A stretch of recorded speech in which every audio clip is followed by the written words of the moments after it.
Hey everyone, and welcome back to the news, where we've got an interesting set of things going on from Activision. Not that they want you to really know that it's coming from Activision. As much as we'll meme and Bobby, I have a feeling that not 100% of this is Bobby's doing, but it is interesting. It's what's being characterized as the Activision-Blizzard charm offensive. Consumer goodwill. That's basically the name of the game. Now, if you're wondering what a charm offensive is, a campaign of flattery, friendliness, and cajolement designed to achieve the support or agreement of others. So basically, video games good. Don't think about all those other things that's been in the news about us. That's basically, it basically is the plan. I think this would have been an odd way to do this if it weren't for a few very, very obvious things that they've done with Call of Duty Vanguard.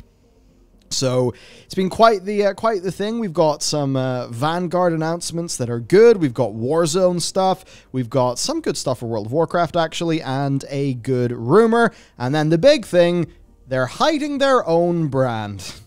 And I think this is the reason why all of this is being bundled up into this video. It's them hiding their own brand on their own game.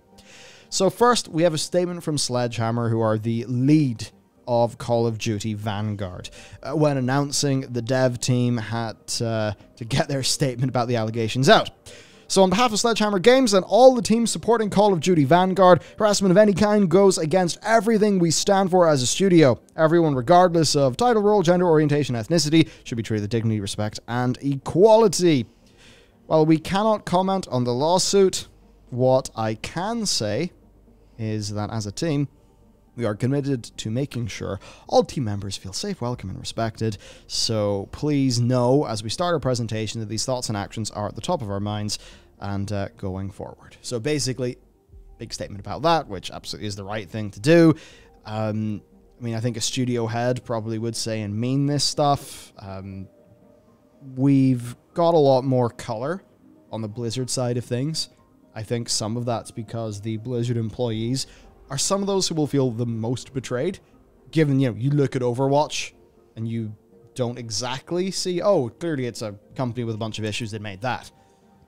But there are other things that have went on, like some of the cube crawls and, passing work. I think it was Treyarch, if memory serves. That's that story of people passing work to more junior women and then just playing Call of Duty at work instead of doing their work, which seems a bit scummy. So they have their statement there.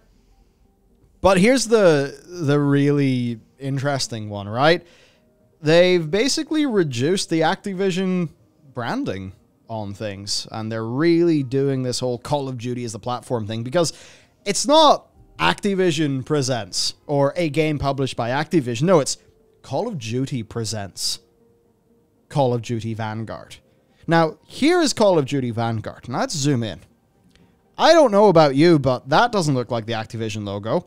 And this doesn't look like the Activision logo, nor does this or this. That's because the Activision logo's not there. Now let's have a look at Cod Blops Cow. Oh, there's one developer who did the campaign. Oh, there's Treyarch, and oh, there's Call of Duty. Oh, it's the Activision logo. So a little bit of a change has happened here. It's now Call of Duty Presents Call of Duty Vanguard by these studios instead of, well, Activision, right? They've removed their own logo there, and they've actually responded to this. Call of Duty has continued to expand into an incredible universe of experiences. This was a creative choice. A creative choice that reflects how Vanguard represents the next major installment in the franchise. So it's a bit of a two birds, one stone thing, as you pointed out in our notes here. The less engaged customer will naturally, lean a little bit more out of sight, out of mind in this one, right? Activision bad, but hey, Call of Duty is the thing they like. Call of Duty good. Call of Duty Presents, right? It's basically them making a sub-label that has less of the bad connotations and, bundling up under that. Not the thing that's got the big lawsuit going on, even though, it's not really true, right? So yeah, the logo is also, by the way, absent from the Vanguard Alpha startup screen.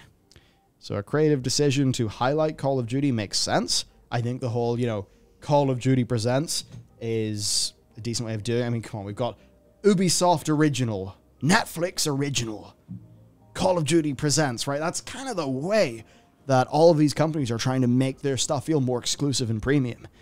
But it's then when you remove the Activision logo, that's when they show their hand, right? So that's interesting. Now, to continue the charm offensive. Now, it's the sort of thing, we have to be able to admit when a video game looks good, right? We have to be able to do that and then not forget all of the things that, maybe we would rather forget them because they're not nice things to have floating around our head, but we probably shouldn't forget them because they're important. So for the Vanguard announcement then, and I've got to admit, sounds up my alley, as I love history, I love historical settings, so if this campaign is an alt history World War II story featuring 4 different protagonists across the world, you know what? Call of Duty campaigns do range in quality, but if this was at the top end of the quality and a setting, well, that I'd be interested in, then, oh, yeah, looks like good video games, right? Oh, but wait, we can't forget everything else that's been going on with the company. Other things then, just to cover it, so the game is going to launch with 20 multiplayer maps, which is more than recent games. I did play Call of Duty Black Ops Cold War at launch, and certainly felt the small map pool. So this will be good news to a lot of people who are worried about that. Also, Vanguard will integrate with Warzone, so the new Vanguard map, guns, operators, and more. And as it says here, given that Vanguard also runs in the Warzone engine, it should feel a lot more natural. That's a big thing. Call of Duty Black Ops Cold War feels like it came out before Modern Warfare 2019. You played a bit of it during a free weekend with me in the office. Yeah, a little bit. And of course, you've played Modern Warfare 2019. Yep. Modern Warfare 2019 feels like a more modern game. Yeah, it's a better game. Like, now, saying it's a better game, now that is an interesting thing, because some of the balance and the game design elements, but like the engine and stuff like that. From what I understand, basically Cold War was running on old stuff, not the new 2019 engine that I guess Infinity Ward led.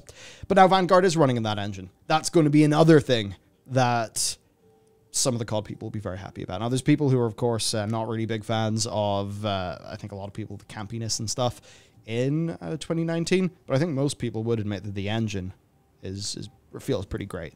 Or at least that's what it was to me. I could be out of touch, who knows, but I think given how well Modern Warfare did, it wouldn't be a surprise if people hearing that its engine is back, that would excite them. And then also Treyarch are working on zombies, continuing their story. That is something people will be happy with. Lots and lots of zombies. Also, for the charm offensive, Call of Duty Warzone anti-cheat. Warzone is basically being screwed by cheating, to the point where Raven have banned over 500,000 hackers, but of course it's free to play, so you just make a new account, doesn't do anything. But now they're using hardware bans, and as one headline puts it, anti-cheat is here. I think they did have anti-cheat in the past, but this is more going to stick. That's something that will make the Warzone players feel pretty good. As for, is it good though? Well, Tom Henderson, who's a renowned COD leaker, said, the game won't be anything special. In a piece posted to DualShockers, he suggests that his prior tweets that it was a fucking disaster were accurate at the time, but that it's came a long way in many months because of Sledgehammer upscaling. His issues boil to the game having nondescript issues, the same skill-based matchmaking as Cold War, which was a very contentious community topic, and the setting not being personally interesting. I mean, a bit of the engine, you almost remove that. Yeah. That's just going to be a personal opinion thing, so who knows. He does suggest that competition with Battlefield 2042 and Halo Infinite might hurt it this year. So, there you go. Basically, Activision have thrown everything they have at this one. Between their different studios. Yeah. Blizzard, then. We'll cover the other half. Well, we've got a bunch of Wowhead articles here that I think to a bunch of this channel's audience won't really mean that much, but, well, you can now solo queue island expeditions in patch 9.1.5. They're adding natural hair color options for Void Elves in 9.1.5, which basically means that Void Elves will look like High Elves, so that will make some of the people who've wanted High Elves be very happy. And they have added new character customization features for Lightforged Draenei and Nightborn, which, again, is something that was very much missing feeling at the start of Shadowlands, and that a lot of people wanted, and represents them changing their development plan since what they said about character customizations in February. So, again, that is winning back some goodwill. Now, I would very much say that this Blizzard stuff is not a part of any Activision charm offensive. Yeah. I think it's very much the WoW team know they need to do a charm offensive because, frankly, patch 9.1 was... I mean, Shadowlands, lots of design issues, and then didn't really have enough content. Patch 9.1 also didn't have a great deal of content, also had a bunch of really bad systems, and just wasn't that well designed. They know they need to win people back. And then, of course, there's the Diablo 2 Resurrected open beta, which, generally speaking, is very well received. Yeah, I mean, I'm pretty sure that was planned for long ahead, so it's like, it's kind of thing where a lot of this is implying very lightly that this is, like, you know, they're all sitting around the boardroom going, haha, how do we get rid of this lawsuit news? We've got it. We'll initiate the charm offensive. Have all the stuff that we've already got waiting for this moment saved up and unleash it now. We will finally serve our customers. Yeah, I mean, like, that's likely not the case versus it being them actually just naturally trying to do this.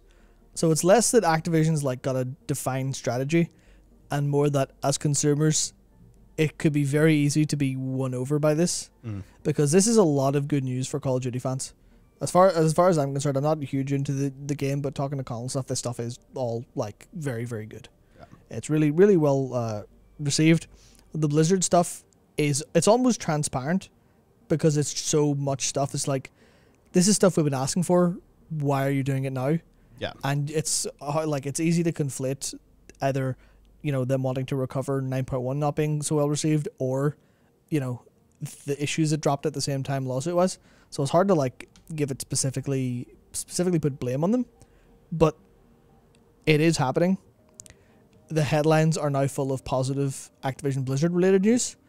Activision Blizzard have removed their logo from one of the parts of the news, so people aren't going to be opening up Vanguard. You know, they're going to go get an alpha key or log into the alpha or beta key, whatever, and they'll open it and they'll go, it's Call of Duty, but they won't see the Activision logo, which means they won't be reminded, these fucking Alt F4 bastards. They're not going to feel that way because it's literally just, it's not going to enter their head because they're not going to be thinking about that stuff primarily. So that's the kind of point we want to make here is this is what they're doing, intentionally or not. Yeah. And it's up to people to kind of remember. Yeah, that's essentially it.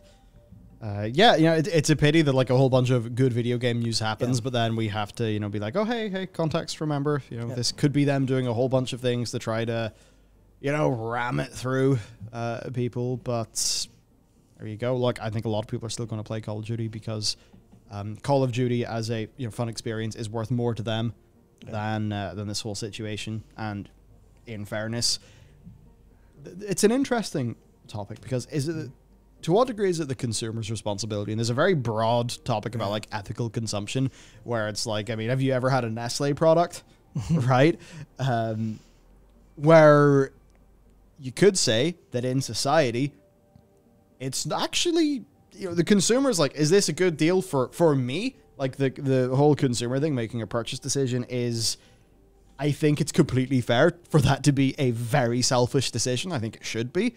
Of course. But the whole thing is, as a society, we've all collectively agreed that if everything was ran like that, it wouldn't be ideal. And that's why there are things like laws that handle this problem.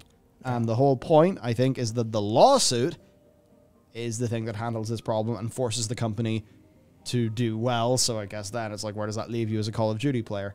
You know, it's like, what sort of, I don't know, if you're dancing around, oh, is it ethical to buy this thing? You know, where do you fall? What side of the line?